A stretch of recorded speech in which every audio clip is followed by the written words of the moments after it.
Hello everyone, एक बार पुनः आपका मेरे यूट्यूब चैनल में हार्दिक स्वागत।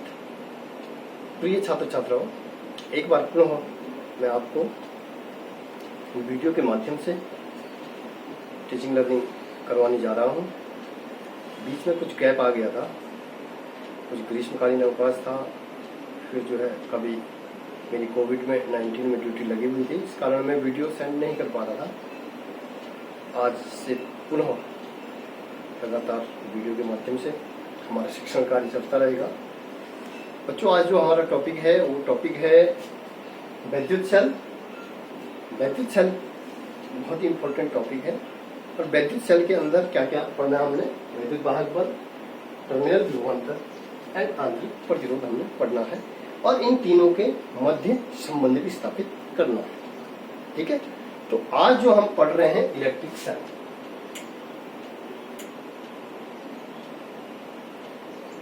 इलेक्ट्रिक सेल एक ऐसी डिवाइस है, एक ऐसी युक्ति है जो क्या करता है, रासायनिक ऊर्जा को वैद्युत ऊर्जा में क्या करता है, कन्वर्ट करता है। उसको कहेंगे वैद्युत सेल। वैद्युत सेल में द्रव में, वैद्युत सेल में क्या होता है, एक द्रव होता है और एक द्रव, जो द्रव है, और इस द्रव में दो विभिन्न प्रकार की जो धातुएं होती हैं, वो धातुएं डूबी होती हैं। ठीक है, तो वैद्युत सेल में जो द्रव होता है उस द्रव को कहते हैं वैद्युत अपघट्य, इलेक्ट्रोलाइट। और जो छड़ें होती हैं विभिन्न धातुओं की, उसको कहते हैं इलेक्ट्रोड्स। ठीक है, अब इसमें देखिए एक इंपॉर्टेंट चीज है कि ये जो द्रव है, वैद्युत सेल में जो द्रव है, द्रव का एक गुण है। क्या गुण है कि जैसे ही विभिन्न धातुओं के इलेक्ट्रोड्स को द्रव में डुबाया जाता है, तो द्रव में डुबाने पर ये धातुओं पर क्या हो जाता है, अलग अलग चार्ज उत्पन्न हो जाता है। एक धनावेशित हो जाती है और दूसरी क्या हो जाती है, ऋणावेशित हो जाती है, जिसके कारण जो है इनमें जो है, यदि हम किसी तार को, किसी वायर को हम इस पे जोड़ेंगे, तो वायर पे जोड़ने पर क्या हो जाता है, धारा का प्रवाह हो जाता है।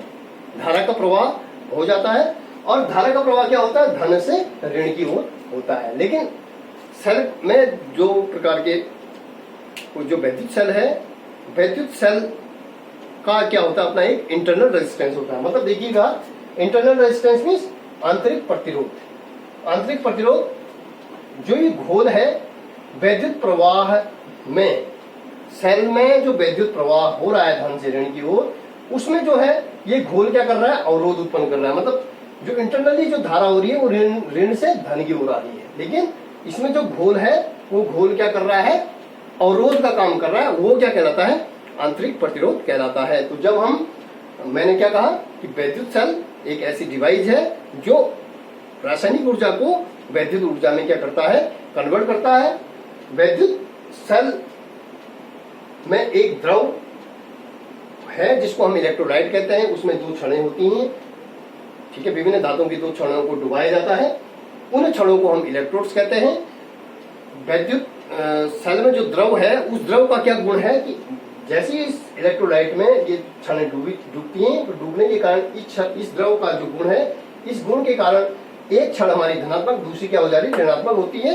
जैसे ही हम किसी तार को धन और ऋण, इसके दोनों टर्मिनलों पे जोड़ेंगे तो धारा का प्रवाह होने लगता है और इसमें जो है धारा का प्रवाह बनाए रखने के लिए वैद्युत अपघट्य जो है, यहाँ ऋण से धन की ओर और धन से ऋण की ओर, मतलब ये दो प्रकार का है। एक आंतरिक हमारा क्या हो गया, रेजिस्टेंस यहाँ पे काम कर रहा है। अभी आगे जाकर के मैं आपको समझाता हूँ। तो अब अगला जो हमारा टॉपिक आएगा, इलेक्ट्रिक सेल आपने पढ़ लिया, internal resistance. Internal resistance, internal resistance क्या होता है, आंतरिक प्रतिरोध। मतलब सेल में धारा प्रवाह में, सेल के द्वारा धारा प्रवाह में सेल के भीतर जो घोल होता है, ये घोल क्या कर रहा है, अवरोध का काम कर रहा है। मतलब ये जो घोल है, ये घोल यहां से यहां जब धारा बह ऋण से धन में, तो यहाँ पे ये घोल के कारण क्या हो रहा है, अवरोध उत्पन्न हो रहा है। यही अवरोध क्या कहलाता है, जो हिंड्रेंस, इसको जो अवरोध बोलते हैं, हिंड्रेंस बोलते हैं। इस हिंड्रेंस के कारण क्या हो रहा है, धारा यहाँ पे आंतरिक प्रतिरोध उत्पन्न होता है। ठीक है, तो इस प्रकार का जो कहेंगे, इसको कहेंगे हम आंतरिक प्रतिरोध। तो आंतरिक प्रतिरोध का मतलब सेल में धारा प्रवाह के कारण सेल में जो घोल होता है, वो घोल क्या करता है, धारा के प्रवाह में अवरोध उत्पन्न करता है, उसको कहेंगे आंतरिक प्रतिरोध। और आंतरिक प्रतिरोध निम्नलिखित कई बातों पर निर्भर करता है। नंबर 1 निर्भर करता है वैद्युत अपघट्य की, वैद्युत अपघट्य की प्रकृति। इसका जो इलेक्ट्रोलाइट है उसका नेचर क्या है, टेम्परेचर कितना है, ताप पर, तथा सांद्रता मतलब कंसंट्रेशन,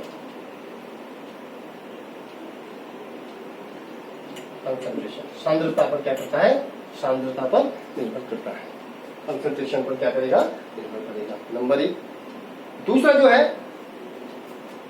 आंतरिक प्रतिरोध, इनके बीच की जो लंबाई होती है, इलेक्ट्रोड्स के बीच की जो दूरी होती है, उस पर निर्भर करता है। दूसरा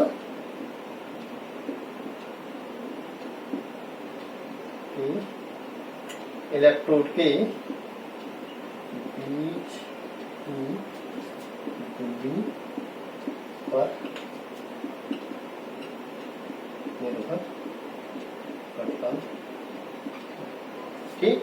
और तीसरा जो है आंतरिक प्रतिरोध करता है, किस में निर्भर करता है, द्रव में डूबे हुए इलेक्ट्रोड्स के क्षेत्रफल पर निर्भर करता है, कि जो इलेक्ट्रोड्स, जो द्रव है वैद्युत अपघट्य है, उसमें कितना डूबा है, उसके क्षेत्रफल पर निर्भर करता है। द्रव में डूबे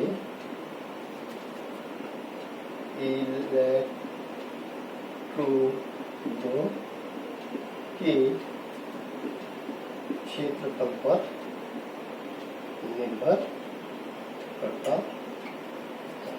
ठीक है, तो फाइनली हम कह सकते हैं जो इंटरनल रेजिस्टेंस होता है R प्रोपोर्शनल टू, जो उसको हम आंतरिक प्रतिरोध को हम किसे डिनोट करते हैं, स्मॉल r से डिनोट करते हैं, और R प्रोपोर्शनल टू हो जाएगा आपका L।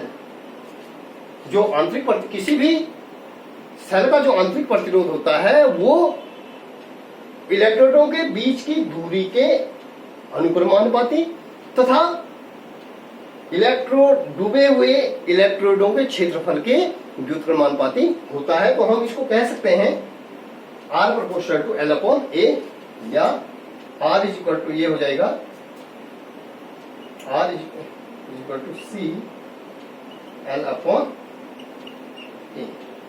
तो इस तरीके से हम जो है इस C के, तो ये हमारा जो है इंटरनल रेजिस्टेंस आपका निकल गया। अब ये इंटरनल रेजिस्टेंस जो C है, ये नियतांक है, ये किन किन चीजों पर निर्भर करता है, ये वैद्युत अपघट्य की सांद्रता पर निर्भर करता है। जो ये सेल के अंदर जो वैद्युत अपघट्य है, उसकी जो कंसंट्रेशन है, उस सांद्रता पर क्या करता है, निर्भर करता है। तो ये हमारा जो है, इसको जो हम जो दिखाते हैं, जो इसका जो सिग्नल होता है, वो इस तरीके से हम इसको दिखाते हैं। ये सेल हो गया, ठीक, और ये इसका क्या हो गया, इंटरनल रेजिस्टेंस हो गया, जिसको हम किसे डिनोट करते हैं, R से। ठीक है, तो इस तरीके से हम इसको, इसके सेल के जो है 2 टर्मिनल हो गए A और B, इस तरीके से इसको दिखाते हैं। या कहीं पे इस तरीके का जो है, जो फिगर होता है, वो होता है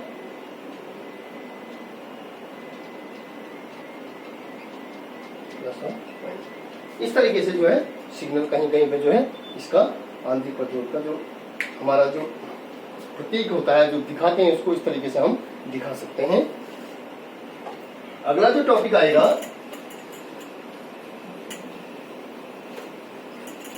अगला टॉपिक मेरे पास जो है वो है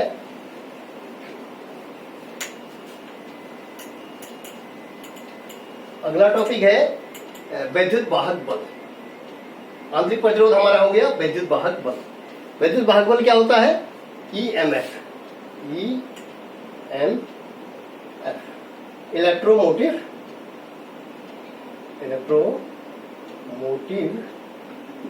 फोर्स। इलेक्ट्रोमोटिव फोर्स क्या होता है? इलेक्ट्रोमोटिव फोर्स मीन्स जब हम किसी जो सेल है, सेल का आंतरिक प्रतिरोध है, इसकी जो टर्मिनल है, ठीक हो गया, इसका वैद्युत वाहक बल E है, इसको किससे जोड़ते हैं? इसको हम बाह्य प्रतिरोध से जोड़ देते हैं। बाह्य प्रतिरोध हमने सेल के जो दोनों टर्मिनल हैं उसको बाह्य प्रतिरोध R से जोड़ दिया।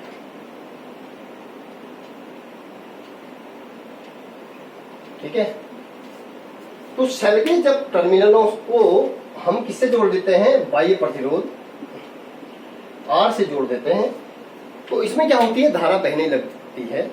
धारा बहने के कारण जो है, इसमें देखिएगा, इसमें जो है दो प्रकार के अवरोध उत्पन्न हो जाते हैं। एक तो R जो बाह्य प्रतिरोध है, और दूसरा जो है सेल के का जो आंतरिक प्रतिरोध है। तो दोनों प्रतिरोधों के कारण धारा के प्रवाह में क्या हो रहा है? अवरोध होता है, जिसके कारण परिपथ में धारा का प्रवाह निरंतर क्या होता है? बना रहता है। ये आपका इलेक्ट्रिक मोटिव फोर्स है। तो इलेक्ट्रिक मोटिव फोर्स को हम प्रेजेंट करते हैं E से। E इज इक्वल टू हो जाएगा W/Q। मतलब किसी भी सेल का वैद्युत वाहक बल का जो संख्यात्मक मान होता है वो किसके बराबर होता है? कि उस सेल के, किसी भी सेल का जो वैद्युत वाहक बल हम डिफाइन करेंगे वो कहेंगे कि किसी भी परिपथ में प्रति एकांक आवेश को प्रवाहित करने में सेल द्वारा जो ली गई ऊर्जा होती है या सेल के द्वारा जो किया गया कार्य होगा उसको हम कहते हैं वैद्युत वाहक बल। मतलब प्रति एकांक किसी सेल से प्रति एकांक आवेश को वैद्युत परिपथ में प्रवाहित करने में सेल द्वारा जो ली गई ऊर्जा है या सेल के द्वारा किया गया जो कार्य है उसको हम क्या कहते हैं? वैद्युत वाहक बल कहते हैं। और वैद्युत वाहक बल में W मतलब हो गया जूल प्रति कूलम। कार्य का मतलब जूल, Q का मतलब कूलम, जिसको हम कहते हैं वाट। क्या कहते हैं? वाट कहते हैं। अब देखिए, यदि इसको हम इस तरीके से भी डिफाइन कर सकते हैं, यदि किसी परिपथ में हम 1 कूलम आवेश को प्रवाह करने में 1 जूल क्या करना पड़ रहा है? काम करना पड़ रहा है, तो उस सेल का जो वैद्युत वाहक बल होगा वो क्या होगा? 1 वाट होगा। बोलने का मतलब E इज इक्वल टू हो जाएगा, यदि हमारा जो है, हम इसको जो है 1 जूल कार्य होगा, यदि हम जो है 1 कूलम आवेश दे रहे हैं, ठीक है, 1 कूलम आवेश देने पर इसमें क्या हो रहा है? इस परिपथ में कितनी ऊर्जा व्यय हो रही है? 1 जूल ऊर्जा व्यय हो रही है। तो उस सेल का जो वैद्युत वाहक बल E होगा वो किसके बराबर होगा? 1 वाट के बराबर होगा। यह हम आपको बताना चाह रहे हैं। तो जूल प्रति कूलम को हम क्या बोलते हैं? वाट बोलते हैं। और 1 वाट हमारा ये हो गया। अगला है ये टर्मिनल, ये हमारा था electric motive force. Electric motive force मतलब वैद्युत वाहक बल। अगला जो टॉपिक आया, अगला टॉपिक है टर्मिनल विभवांतर, जिसको कहते हैं V। V बराबर V होता है W/Q। ये भी वही चीज है, V बराबर W/Q। अब वैद्युत सेल क्या था? किसी बंद परिपथ में, वैद्युत सेल क्या था? किसी बंद परिपथ में प्रति एकांक आवेश को प्रवाहित करने में किया गया जो कार्य है, ली गई जो ऊर्जा थी सेल के द्वारा, उसको वैद्युत वाहक बल कहते हैं। और टर्मिनल विभवांतर होता है कि प्रति एकांक आवेश को किसी सेल के एक टर्मिनल से, ये माइनस प्लस है, ये माइनस है, प्रति एकांक आवेश को किसी सेल के एक टर्मिनल से दूसरे टर्मिनल तक पहुंचने में या प्रवाहित होने में सेल द्वारा ली गई जो ऊर्जा होगी वो क्या कहलाएगी? आपकी वो क्या कहलाएगा? टर्मिनल विभवांतर कहलाएगा। मतलब किसी भी सेल का जो टर्मिनल विभवांतर का जो संख्यात्मक मान उस सेल के द्वारा प्रवाहित की गई आवेश की मात्रा के बराबर होता है। तो हम कह सकते हैं यह हमारा टर्मिनल विभवांतर होता है कि प्रत्येकांक आवेश को किसी सेल के बाह्य परिपथ में, मतलब एक टर्मिनल से ये बाह्य परिपथ में देख लीजिएगा, प्रत्येकांक आवेश को सेल के एक टर्मिनल से दूसरे टर्मिनल में बाह्य परिपथ में प्रवाहित करने में जो किया गया जो कार्य है या सेल के द्वारा ली गई ऊर्जा है उसको टर्मिनल विभवांतर कहते हैं। अगला जो टॉपिक आता है बच्चों, अगला है रिलेशन बिटवीन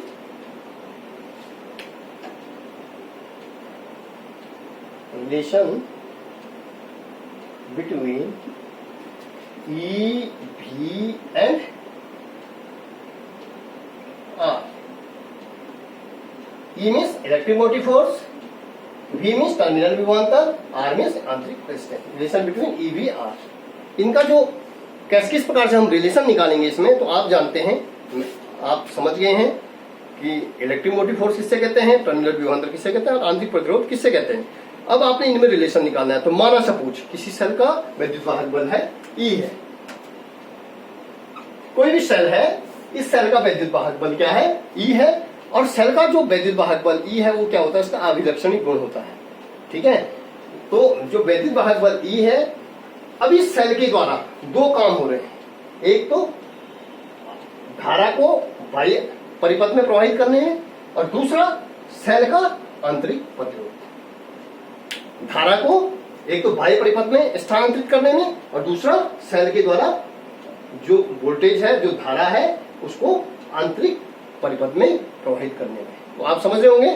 तो माना बाह्य परिपथ में ये कैपिटल R मैंने रेजिस्टेंस बोल दिया, तो यहां पर जो धारा होगी तो हम कह सकते हैं यदि परिपथ में I धारा बह रही है, यदि परिपथ में I धारा प्रवाहित हो रही है, तो किसके अनुसार, किसकी डेफिनेशन के अनुसार, वो जो हो जाएगा वो हो जाएगा ये हो जाएगा हमारा V बराबर W बटे Q हो जाएगा, V बराबर W बटे Q। ठीक है, V बराबर W बटे Q होगा। तो ये जो है, जो हमारे पास जो दो प्रकार से, मैं इससे पहले आपको ये बताना चाह रहा हूं, जो किसी भी सेल का जो विद्युत वाहक बल होगा वो E किसके बराबर होगा, E बराबर, एक तो सेल के द्वारा जो आवेश का प्रवाह हो रहा है वो बाह्य परिपथ में हो रहा है, V टर्मिनल विभवांतर के द्वारा जो आवेश का प्रवाह हो रहा है, दूसरा जो सेल के द्वारा जो धारा का प्रवाह हो रहा है आंतरिक प्रतिरोध में, उसमें जो है माना सपोज में स्मॉल V बोलता हूं। तो हम किसके, यदि परिपथ में I धारा प्रवाहित हो रही है तो धारा को क्या कर रहे हैं हम, धारा को V बराबर I R, V बराबर I R, मतलब प्रत्येकांक आवेश को बाह्य परिपथ में प्रवाहित करने में किया गया जो कार्य हो रहा है। तो यह हो जाएगा V बराबर W बटे, एक्सटर्नल हो गया, एक्सटर्नल वर्ड W बटे। अभी मैंने आपको टर्मिनल विभवांतर की डेफिनेशन बताई थी कि टर्मिनल विभवांतर कहता है कि प्रत्येकांक आवेश को एक टर्मिनल से दूसरे टर्मिनल तक, मतलब बाह्य परिपथ में प्रवाहित करने में किया गया कार्य, ये एक्सटर्नल वर्ग हो गया। ठीक है, इसको हम V, जो V है, V को हम क्या लेते हैं, IR भी लेते हैं। क्लियर होगा। समीकरण नंबर एक तो हमारी ये थी, ये समीकरण नंबर 2 होगी। ठीक, दूसरी कंडीशन क्या है कि सेल का जो आंतरिक प्रतिरोध है R में प्रत्येकांक आवेश को स्थानांतरित करने में किया गया कार्य। तो ये जो V हो जाएगा, V स्मॉल V है, V बराबर हो जाएगा W इंटरनल वर्क हो जाएगा बटे। यहाँ पे समझने वाली बात है कि विद्युत वाहक बल किसी भी सेल का जो सेल है, सेल यहाँ पे दो प्रकार से काम कर रहा है। एक तो बाह्य परिपथ में आवेश को प्रवाह करने में, एक सेल का आंतरिक प्रतिरोध में धारा के प्रवाह को प्रवाहित करने में। तो कुल विद्युत वाहक बल E बराबर हो जाएगा V plus small v। V जो है टर्मिनल विभवांतर किसका है, बाह्य परिपथ का, स्मॉल v किसका है, आंतरिक परिपथ का। तो हम कह सकते हैं यहाँ पे इसके द्वारा V इज इक्वल टू हो जाएगा W इंटरनल, मतलब जो इंटरनल कार्य हुआ बटे आवेश, मतलब प्रति एकांक आवेश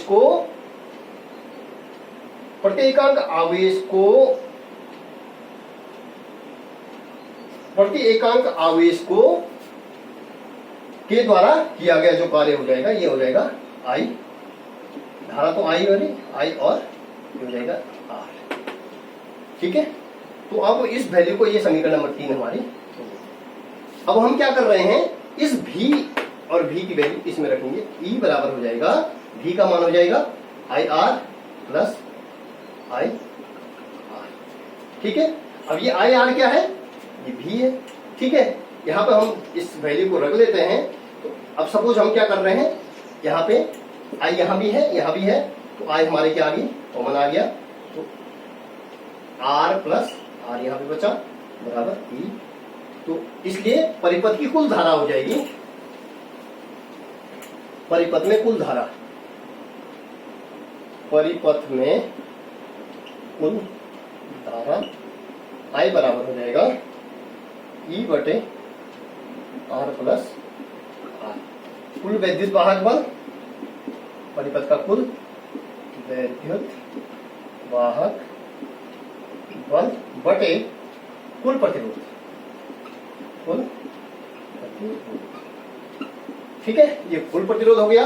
तो अब हमारा जो है, एक तो हमारी धारा निकल गई, परिपथ में कुल कितनी धारा होती है। दूसरा हम निकाल रहे हैं कि यदि हम यहाँ पे, हमें इस परिपथ का इंटरनल रेजिस्टेंस निकालना है, तो इस परिपथ का जो यदि हमें इंटरनल रेजिस्टेंस निकालना है तो हम निकाल सकते हैं,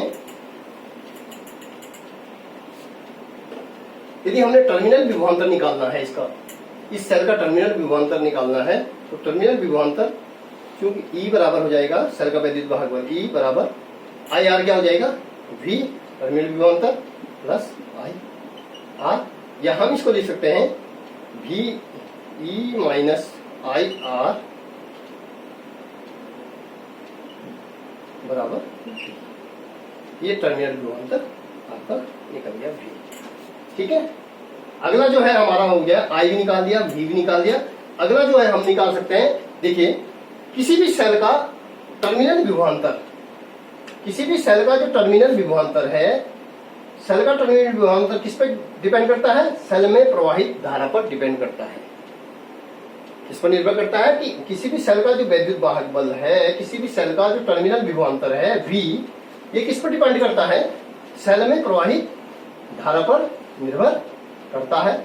जबकि सेल का जो वैद्युत वाहक बल होता है वो किस पर निर्भर करता है, सेल का वैद्युत वाहक बल परिपथ में धारा के प्रवाह में निर्भर